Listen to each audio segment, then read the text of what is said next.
Today I want to talk about Wendy Williams. The name Wendy Williams came up a couple weeks back when someone asked me what I thought about Wendy Williams. I didn't know who Wendy Williams was. I thought when I heard the Williams last name, maybe it's one of those tennis sisters.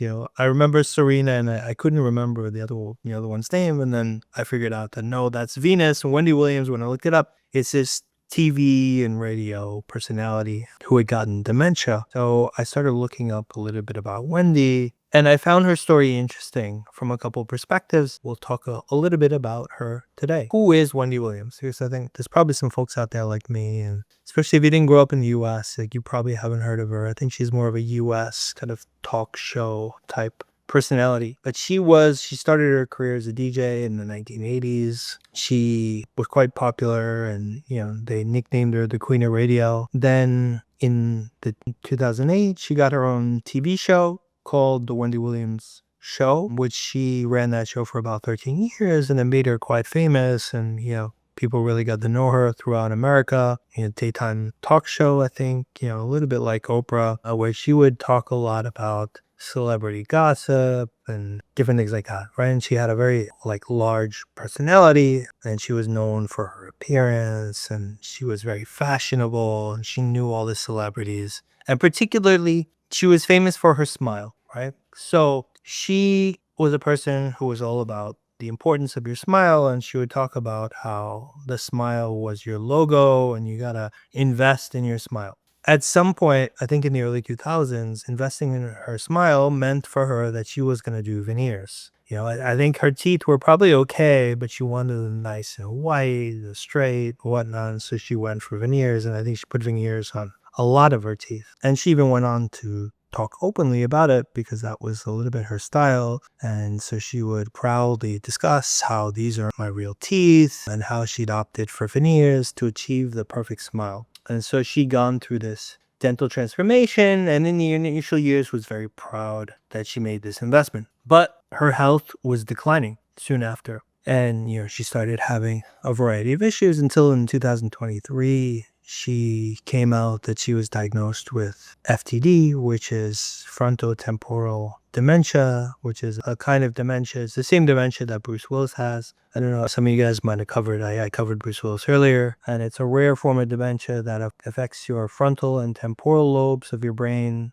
It impacts things like your personality, your behavior, your language. For TB personality, you cannot continue when you have this type of dementia. It's impossible. She stopped her show and she's been pretty quiet ever since she got diagnosed. And there was a documentary of her, and it's pretty visible, her eyes are a bit buggy now, and it's very clear that she's suffering quite a bit. Is this dementia related to the veneers? That's the question. I think absolutely, right? She's still relatively young. I think now she's 61, so she was diagnosed when she was 59. And why am I very, very confident that it's because of the veneers? Because first of all, she was a very healthy woman, right? Her whole life had pretty good structure, whatnot, right? And this would have been key for her to be so successful. Why did it come crumpling down so quickly is because when you put on veneers, dentists do not understand that the jaw needs to be supported in several different positions, right? Typically, when they put on veneers, they just fit the upper and the lower teeth and just, the jaw's resting position, and they assume that that's fine. They say, okay, we created a new occlusion. This is wrong. That single question was why I was going in circles for years back in 2015, 16, 17, 18, until my friend Marcello was the first one to say it, and then I tested and realized he was right, is that the jaw needs to be supported in several different positions. And you do that, he would call it a lingual bite. So you need to be supported in one position where your jaw is slightly forward, and then one when it's slightly back when you put your head up. And these are two different jaw positions, and the cusps of the teeth need to support those different jaw positions. And if you just lock one, this soft tissue that I talk about, the skull essentially deflates, right? And so the soft tissue crushes the brain. Would be logical that could be something that could cause dementia. I had done that to myself numerous times, so I'm not just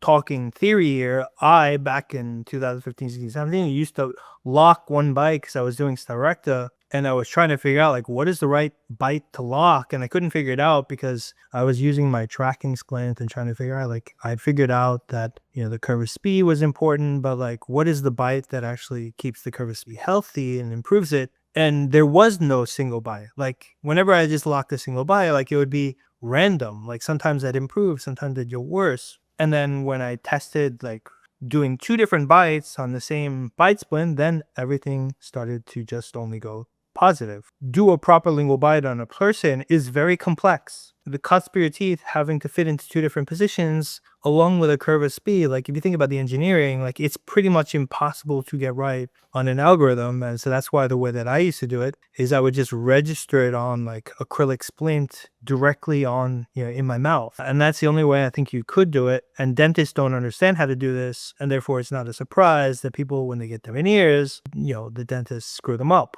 And I think that this is exactly what happened to Wendy. When I heard her story and the fact that it was FTD, I'd written a story up about Bruce Willis, several months back. It was at around the time that I was just starting this business. And a lot of people said, no, it's genetic or not, like it cannot be related to the bite. And like, I didn't push it because I didn't know much about FTD. But now that I see that Wendy Williams got FTD, like I am absolutely sure that Bruce Willis has the same issue. Like I wouldn't be surprised if Bruce Willis also got veneers and got screwed up in the same way as Wendy Williams. And before I was not sure about Bruce because he never came out and said, I did veneers. Even though like when I look at his smile and I look at his teeth, like it's pretty clear to me like he probably did veneers or something like that. But he never came out and said it, whereas Wendy Williams did. I have no doubts that Bruce Willis, his FDD is related to an artificial change in his bite. And I'm pretty sure he probably did veneers. So then the last question is, okay, like can Wendy reverse out of it? And my view is yes, I think she can. Like if she wore a mouth guard like Revive